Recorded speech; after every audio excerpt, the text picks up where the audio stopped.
नमस्कार। आज हम भारतीय ज्ञान प्रणालियों के विशाल सागर में गोता लगा रहे हैं और ख़ास तौर पर वास्तुकला के दो बहुत ही दिलचस्प पहलुओं पर बात करेंगे। जी। पहला है प्राचीन सिंधु घाटी सभ्यता की शहरी योजना। इसमें हम मतलब गुजरात के धौलावीरा शहर को थोड़ा करीब से देखेंगे। हाँ, धोलावीरा। और दूसरा है हिंदू मंदिर वास्तुकला की तीन प्रमुख शैलियाँ, नागर, द्रविड़ और वेसर। हमारे पास जो जानकारी है वो वाकई प्राचीन भारत की उन्नत सोच, उनके इंजीनियरिंग कौशल और सांस्कृतिक गहराई को दिखाती है। तो चले शुरू करते हैं सफर। बिल्कुल, और ये सफर मतलब हजारों साल पीछे ले जाएगा हमें। हम देखेंगे कि कैसे उस जमाने में न केवल बढ़िया एकदम नियोजित शहर बसाए गए थे, हाँ, बल्कि कैसे आप देखिए आध्यात्मिकता, कला और इंजीनियरिंग का एक अद्भुत संगम हमें मंदिरों के रूप में देखने को मिलता है। इन ढांचों को समझना एक तरह से उस समय के समाज को समझना है, उनके ज्ञान को। तो शुरुआत करते हैं सिंधु घाटी सभ्यता से। इसे हड़प्पा सभ्यता भी कहते हैं। टाइम पीरियड है लगभग 3300 से 1300 ईसा पूर्व, है ना? जी हाँ, मोटा मोटा यही समय है। और ये दुनिया की सबसे पुरानी शहरी सभ्यताओं में से एक थी। आज के भारत पाकिस्तान के उत्तर पश्चिमी हिस्सों में फैली हुई थी। हम सबने स्कूल में पढ़ाई है इसकी, वो उन्नत शहरी योजना, जटिल नालियां, मानकीकृत ईंटें। बिल्कुल, वो सब इसकी पहचान है। आज हम खास तौर पर धोलावीरा पर फोकस करेंगे। ये गुजरात के कच्छ के रण में है। इसका समय लगभग 2650 से 2100 ईसा पूर्व का है और यूनेस्को वर्ल्ड हेरिटेज साइट भी है ये। धोलावीरा, हाँ वाकई हड़प्पा सभ्यता के सबसे प्रभावशाली नगरों में से एक है। इसकी खोज 1967-68 में आर्कियोलॉजिस्ट जेपी जोशी ने की थी। अच्छा। और यहाँ की खुदाई ने हमें सभ्यता की इंजीनियरिंग क्षमता की एक असाधारण झलक दी है, खासकर पानी के मैनेजमेंट को लेकर। हाँ, वो भी कच्छ जैसी जगह में जो इतनी सूखी हैं। बिल्कुल, यही तो खास बात है। ऐसे माहौल में एक बड़ा शहर बसाए रखना, उसे चलाना, यह अपने आप में एक बहुत बड़ी चुनौती थी। शहर की बनावट की बात करें तो काफी व्यवस्थित लगती है। कहते हैं कि 3 मुख्य हिस्से थे। एक गढ़ मतलब सिटाडेल, हाँ, सिटाडेल। एक मध्य शहर यानी मिडिल टाउन और एक निचला शहर लोअर टाउन। ये बंटवारा कुछ बताता है उस समाज के बारे में? हाँ, निश्चित रूप से।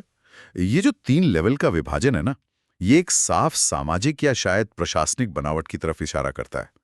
गढ़ जो सबसे ऊंची जगह पर था और मजबूत किलेबंदी से घिरा था, वो शायद शासक वर्ग या पुरोहित वर्ग के लिए रहा होगा, या कोई जरूरी एडमिनिस्ट्रेटिव सेंटर। अच्छा।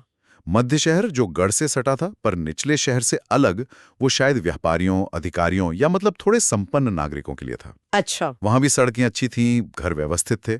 और निचला शहर सबसे बड़ा इलाका था, जहां आम कारीगर, मजदूर और शायद किसान वगैरह रहते होंगे। तो ये जो बंटवारा है, ये उस समय के शहरी जीवन के संगठन को दिखाता है।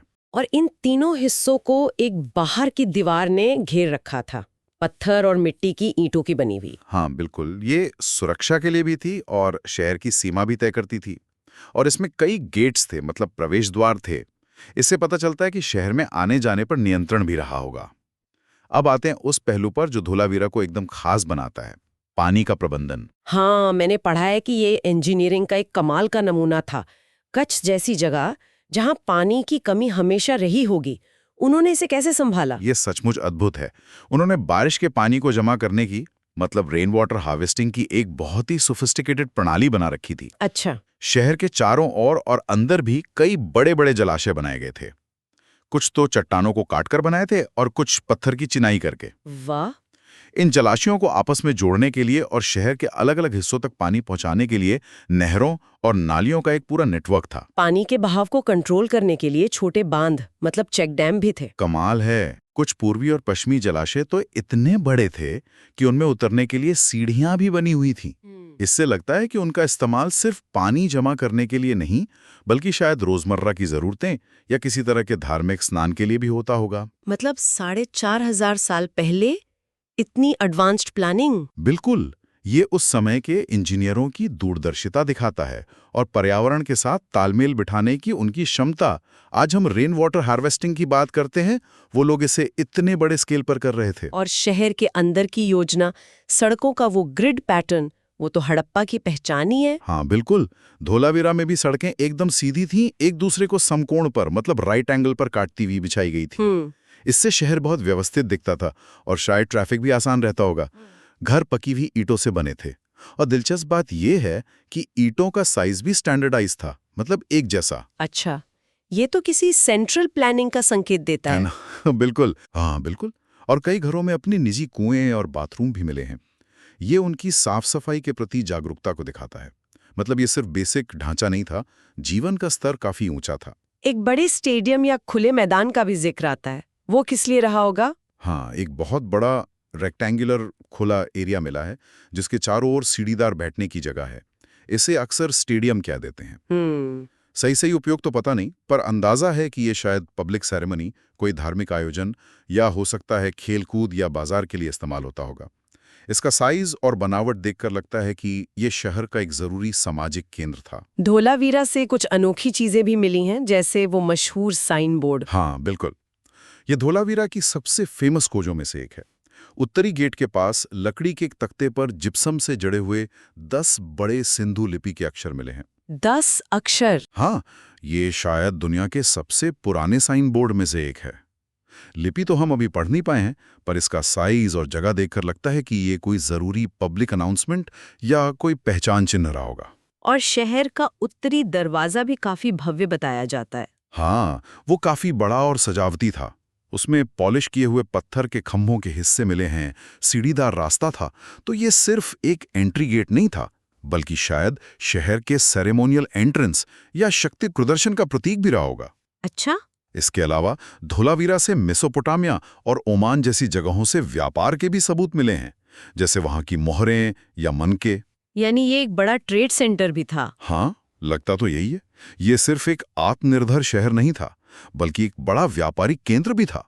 और बनाने में उन्होंने लोकल बलुआ पत्थर और मिट्टी की ईंटों का इस्तेमाल किया, जो दिखाता है कि वो अपने आसपास के संसाधनों को समझते थे और उनका टिकाऊ इस्तेमाल करते थे। तो धौलावीरा का उदाहरण हमें दिखाता है कि प्राचीन भारत में शहरी नियोजन, जल प्रबंधन, इंजीनियरिंग कितने एडवांस लेवल पर थे।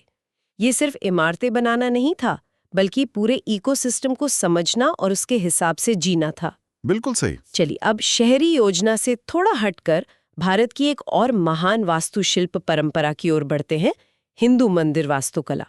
ये मंदिर सिर्फ पूजा की जगह नहीं है, ये कला, संस्कृति, आध्यात्मिकता और इंजीनियरिंग के संगम है।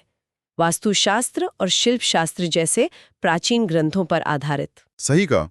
और समय के साथ भारत के अलग अलग हिस्सों में मंदिर बनाने की अलग अलग शैलियां विकसित हुई। इसमें भूगोल का, लोकल मटेरियल का, सांस्कृतिक परंपराओं का और हाँ, सबसे जरूरी अलग अलग राजवंशों के संरक्षण का बहुत असर पड़ा। हाँ, हम मुख्य रूप से 3 शैलियों पर ध्यान देंगे। उत्तर भारत की नागर शैली, दक्षिण भारत की द्रविड़ शैली और दक्कन क्षेत्र में विकसित हुई वेसर शैली, जो इन दोनों का एक तरह से मिश्रण मानी जाती है। शुरुआत नागर शैली से करते हैं। ये शैली मुख्य रूप से हिमालय और विंध्य पहाड़ों के बीच के इलाके में, मतलब उत्तर भारत में फैली, जैसे यूपी, एमपी, राजस्थान, गुजरात, उड़ीसा। इसका विकास करीब 5वीं शताब्दी ईस्वी से माना जाता है। इसकी सबसे बड़ी पहचान क्या है? नागर शैली की जो सबसे प्रमुख पहचान है वो है इसका शिखर। गर्भगृह के ऊपर जो ऊंचा सा टावर होता है ना, थोड़ा घुमावदार सा कर्व्ड। हाँ, वो कर्व्ड टावर। हाँ, वो शिखर ये धीरे धीरे ऊपर की ओर पतला होता जाता है और देखने में पहाड़ जैसा लगता है। असल में इसे मेरू पर्वत का प्रतीक माना जाता है, जो ब्रह्मांड का केंद्र है। तो ये सिर्फ एक छत नहीं है, ये मंदिर के आध्यात्मिक मतलब को दिखाता है, धरती को स्वर्ग से जोड़ने का एक जरिया। और गर्भगृह, जहाँ मुख्य मूर्ति होती है, गर्भगृह आमतौर पर चौकोर होता है और उसमें सिर्फ एक ही दरवाजा होता है। उसके सामने अक्सर एक या ज्यादा खंभों वाले हॉर होते हैं, जिन्हें मंडप कहते हैं। मंडप, हाँ। तार पत्थर होता है, उसे अम्लक कहते हैं, और उसके ऊपर अक्सर एक कलश रखा होता है, पवित्रता का प्रतीक। नागर मंदिरों की जमीनी बनावट, मतलब ग्राउंड प्लान के बारे में भी कुछ खास है। मैंने क्रॉस शेप या रथ जैसा कुछ सुना है। हाँ, नागर मंदिरों का प्लान अक्सर क्रॉस शेप का होता है, क्रूसीफॉर्म। इसे त्रिरथ, पंचरथ, सप्तरथ योजना भी कहते हैं। मतलब ये कि गर्भगृह की जो बाहरी दीवारें होती है ना, उन पर आगे की तरफ निकले हुए हिस्से होते हैं, उभार। इन्हें रथ कहते हैं। अच्छा, रथ। हाँ, ये उभार न सिर्फ स्ट्रक्चर को मजबूती देते हैं, बल्कि दीवारों पर मूर्तियां बनाने के लिए ज्यादा जगह भी देते हैं और मंदिर को एक डायनामिक लुक देते हैं। क्या नागर शैली में भी अलग-अलग जगहों पर कुछ फर्क देखने को मिलता है? बिल्कुल हैं। जैसे ओडिशा की शैली थोड़ी अलग है। वहाँ शिखर को रेखा देउल कहते हैं, जो काफी ऊंचा और लगभग सीधा सा उठता है। और मंडप की छत पिरामिड जैसी होती है, जिसे पीढ़ा देउल कहते हैं। भुवनेश्वर का लिंगराज मंदिर या पुरी का जगन्नाथ मंदिर इसके अच्छे उदाहरण हैं। कोणार्क का सूर्य मंदिर भी? हाँ, कोणार्क का सूर्य मंदिर भी इसी शैली का अद्भुत नमूना है, हालांकि अब उसका शिखर नहीं है। वहीं मध्य भारत में खजुराहो के मंदिर, जैसे कंदरिया महादेव मंदिर, अपने ऊंचे सजे हुए शिखरों और बहुत जीवंत मूर्तिकला के लिए मशहूर हैं। हाँ, खजुराहों की मूर्तियां तो बहुत प्रसिद्ध है। बिल्कुल। और गुजरात की सोलंकी शैली, जैसे मुढेरा का सूर्य मंदिर या रानी की वाव, अपनी बारीक नक्काशी और बड़े-बड़े कुंडों के लिए जानी जाती हैं।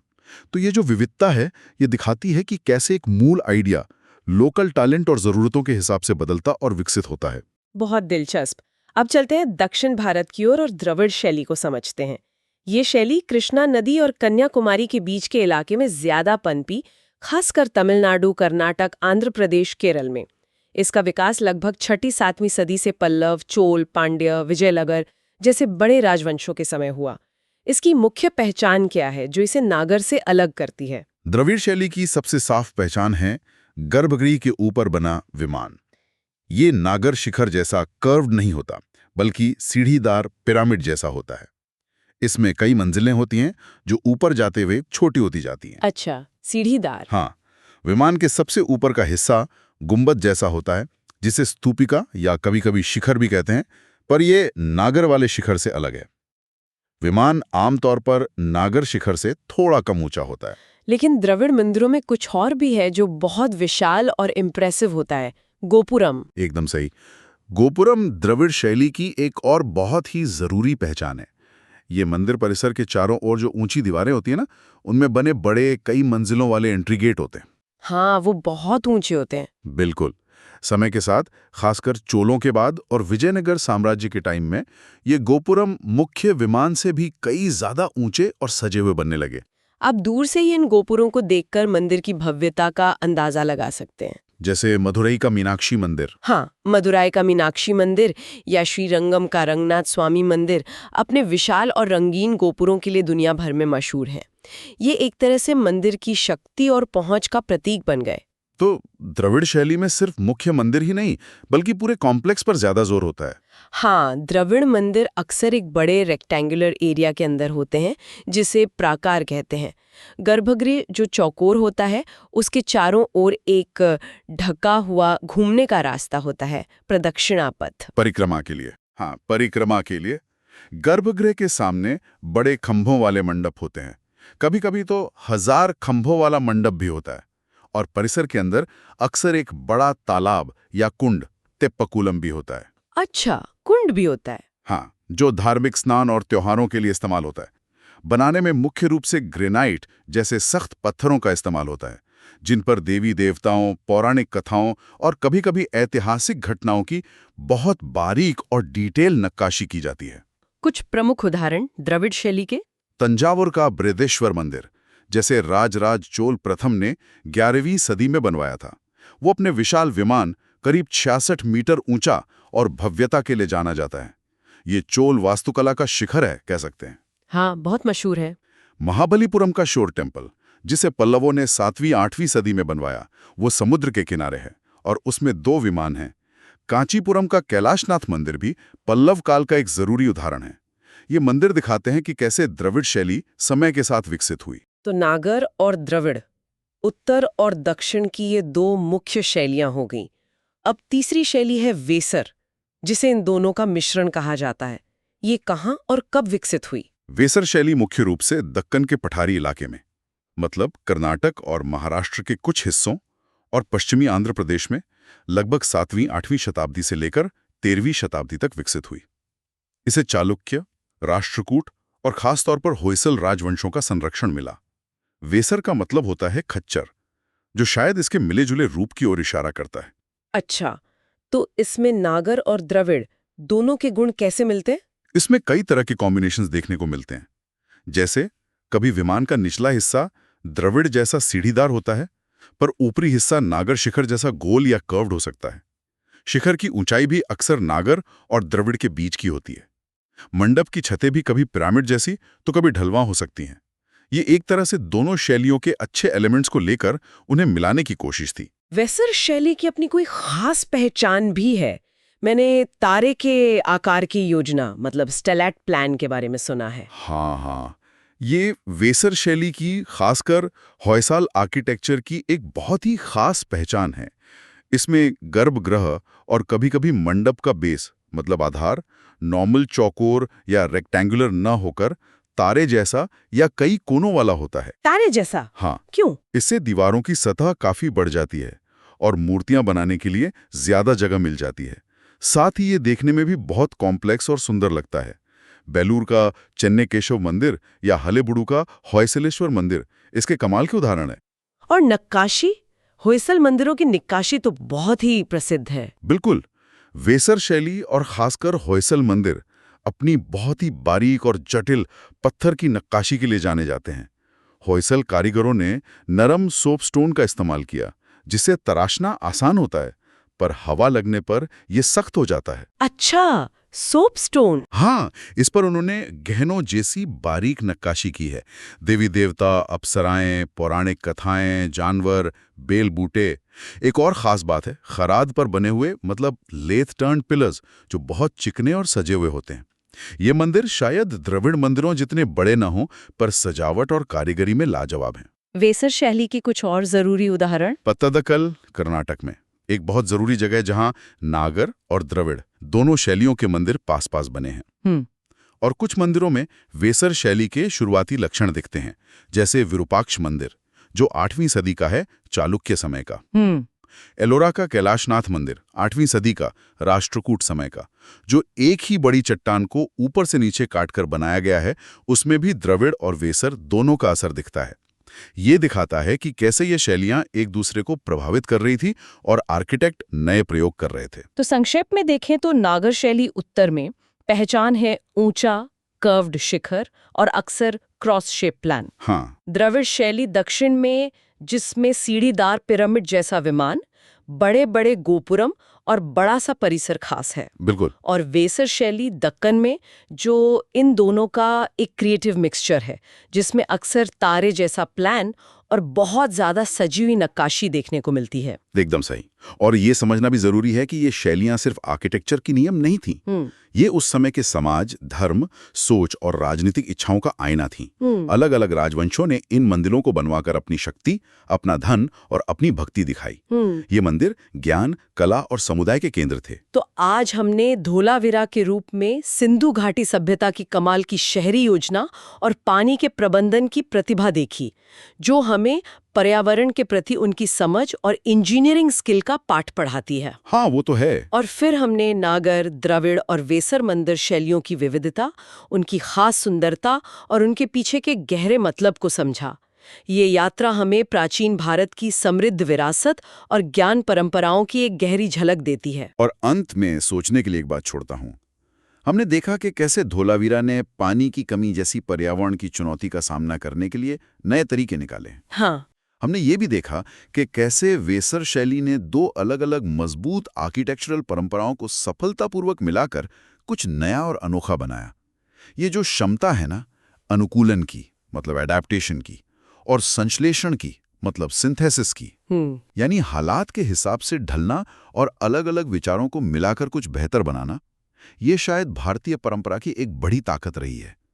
क्या आज के समय में जब हम सस्टेनेबल अर्बन प्लानिंग या अलग अलग संस्कृतियों के बीच तालमेल की बात करते हैं, तो इन पुराने सिद्धांतों से, चाहे वो धोलावीरा का वाटर मैनेजमेंट हो या वेसर का आर्किटेक्चरल सिंथेसिस, कोई प्रेरणा या कोई प्रैक्टिकल सबक ले सकते हैं? ये सोचने वाली बात है।